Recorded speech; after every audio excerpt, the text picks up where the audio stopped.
तो यार स्वागत है हाजी मीनो ईपो की एक और एपिसोड में। और अगर तुम लोग नेक्स्ट एपिसोड आज ही चाहते हो तो इस वीडियो पे ज्यादा से ज्यादा लाइक और कमेंट करो। मैं तुम लोगों को यकीन दिलवाता हूँ कि नेक्स्ट एपिसोड भी रेडी है। अगर इस वीडियो पे आज ही काफी ज्यादा लाइक और कमेंट पड़ते हैं तो मैं उसे अपलोड कर देता हूँ। तो चलो यार अब शुरू करते हैं।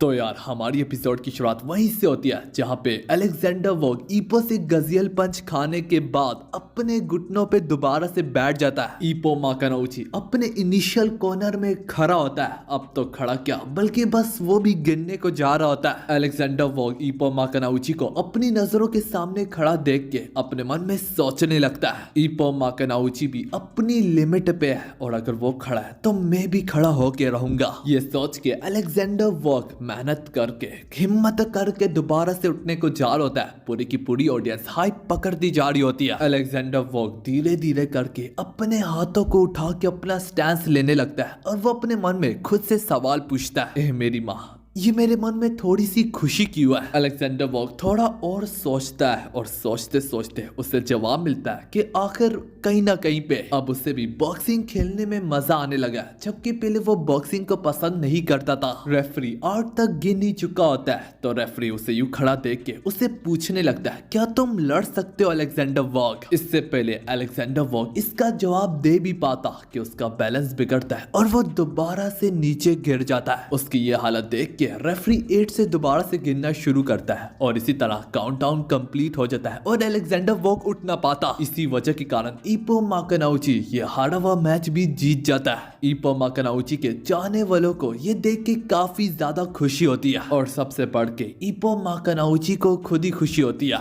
हम अलेक्जेंडर वोग को देखते हैं जिसका सर अभी भी चकरा रहा होता है, मगर वो थोड़ी सांसें बढ़ने के बाद खड़ा होके ईपो के पास जाता है। वो ईपो से हाथ मिलाते हुए कहता है कि तुम वाकई में काफी ज्यादा स्ट्रांग हो ईपो माकानोची। उनका ये स्पोर्ट्स स्पिरिट देख के लोगों को और भी काफी ज्यादा खुशी होती है, जबकि चीफ रामुदा चीफ कामुकावा को देख के अपने मन में कहने लगता है, मैंने तुम्हारा मजाक उड़ाया था तुम्हारी टीचिंग्स का, मगर इस मैच ने मुझे गलत साबित किया। और जैसे कि कुछ यूं मालूम होता है कि इस मैच से हमने हजारों की तादाद में अल्फाजों को आपस में बदला, मगर थोड़ी देर में हम देखते हैं ईपो ने इतनी ज्यादा डैमेज ली होती है कि वो यहीं पे बेहोश होकर नीचे गिर जाता है। और आज की साइड वाकई में थोड़ी सी अजीब सी होती है, जबकि ईपो मैच जीता है लेकिन इसके बावजूद भी वो बेहोश है और उसे ले जाया जा रहा है। हालांकि अलेक्जेंडर वोग जागा हुआ है जबकि वो मैच हारा है और वो रिंग में अपने कदम जमा के खड़ा है। और जैसे कि कुछ यूं मालूम होता है कि अलेक्जेंडर वोग अभी भी दूसरी लड़ाई के लिए तैयार है। बाय द वे मैं पहले ही बता दूं, जहां तक इनकी स्ट्रेंथ की बात है अलेक्जेंडर वोग ईपो से कई गुना ज्यादा पावरफुल है। याद रखो अलेक्जेंडर वोग ईपो के खिलाफ अपनी फुल पावर का इस्तेमाल नहीं कर रहा था मैच के बीचों बीच में।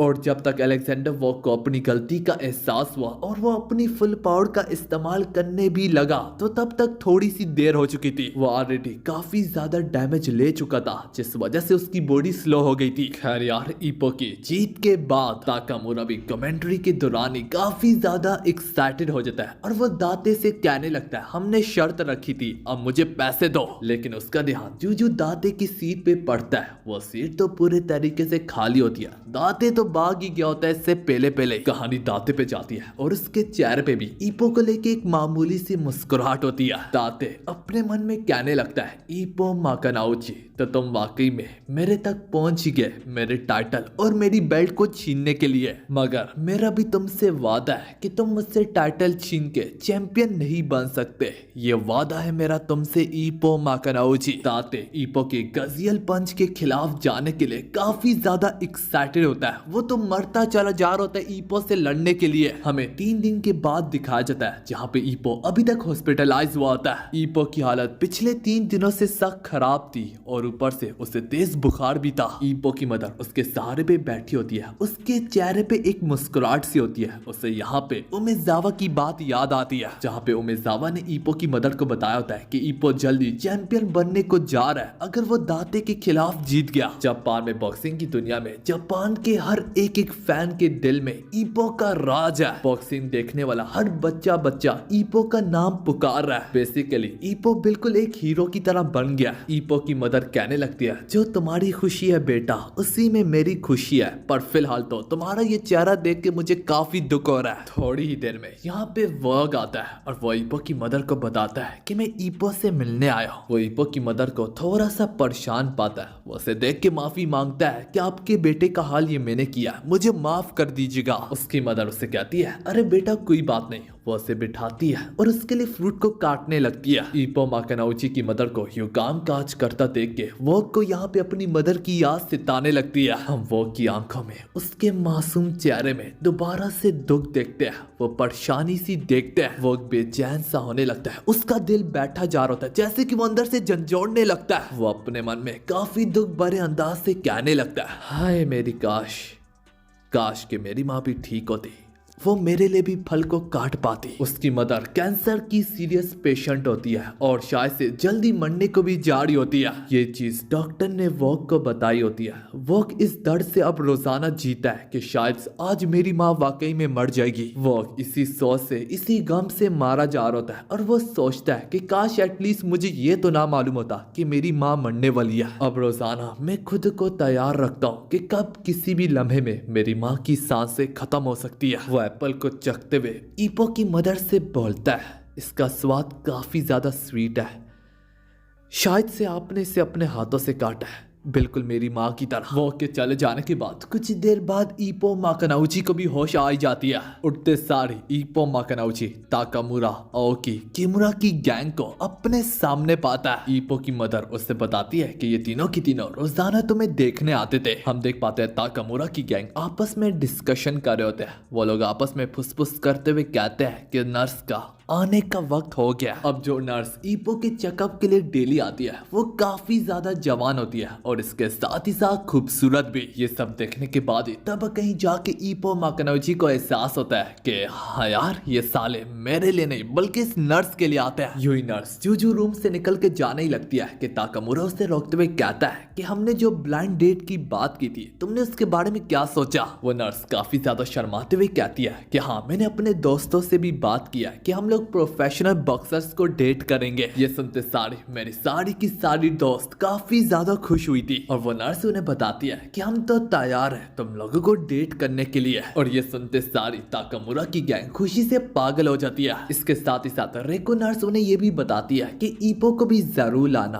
काफी सारी फीमेल नर्सेस उसकी दीवानी है। तो ताकामुरा की गैंग पूछने लगती है तो एक लड़की की हमें फिर कमी पड़ जाएगी। तो रेको ने कहती है फिक्र मत करो, मैं ईपो के लिए भी लड़की का बंदोबस्त कर लूंगी। हमारे नर्स में भी एक ऐसी लड़की है जिसका भाई बॉक्सर है, तो ईपो के साथ वही डेट करेगी। रेको यहाँ से जाते जाते अपने खूबसूरती के जलवे दिखाते हुए जाती है। वो उन्हें बताती है कि मैं काफी बेदर्दी से इंतजार करूंगी इस दिन का। ताकामुरा की गैंग उसकी मुस्कुराहट के दीवाने हो जाते हैं। तो ताकामुरा उन्हें कहता है, बॉयज मुस्कुराना हर लड़की की अदा है और जो उसे प्यार समझे वो गधा है। सीन शिफ्ट होके ईपो माकानाउची पे जाता है जो कि बाथरूम से जूजू होड़ के आ रही होता है कि अचानक से उसका जिस्म लड़खड़ाने लगता है। ईपो माकानाउची दीवार का सहारा लेने के बाद सोचने लगता है मेरा जिस्म अभी भी डैमेज की वजह से फुली रिकवर नहीं हुआ। कि इसी दौरान उसे पीछे से एक नर्स कहती है कि इसी वक्त अपने रूम में वापस लौट के जाओ और आराम करो। ईपो माकानाउची उस नर्स की ओर जब मुड़ के देखता है, जब उसका ध्यान उसके चेहरे पे पड़ता है तो ईपो वहीं पे चौंक जाता है क्योंकि वो लड़की कोई और नहीं बल्कि ईपो की क्रश होती है।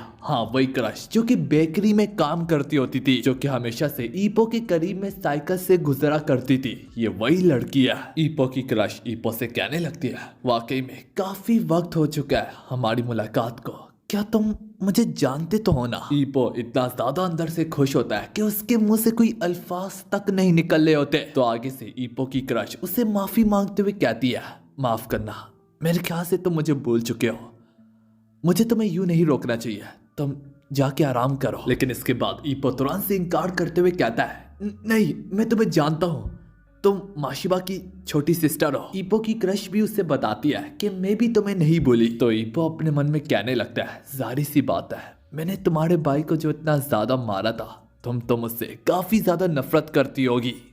ईपो की क्रश उसे बताती है कि मेरा भाई आज भी बदले की आग में पागल होता जा रहा है। खैर यार, ईपो की क्रश उसे बताती है कि मैं तुमसे नफरत नहीं करती कि तुमने मेरे भाई को मारा या फिर कुछ ऐसा, जबकि चाहे जरूर मेरा भाई भी तुमसे दोबारा लड़ने का ख्वाहिशमंद है, मगर वो भी तुमसे नफरत नहीं करता क्योंकि तुमसे हारने के बाद वो भी बॉक्सिंग को लेके और भी काफी ज्यादा सीरियस हो चुका है और अब बॉक्सिंग को लेके मैं भी थोड़ी सी मैच्योर हो चुकी हूँ। मैं अपने भाई को सपोर्ट करती हूँ। ईपो खुशी से फिर पूछने लगता है, अच्छा तो फिर तुम्हारे भाई का माशिबा का 8 टूर्नामेंट का क्या बना?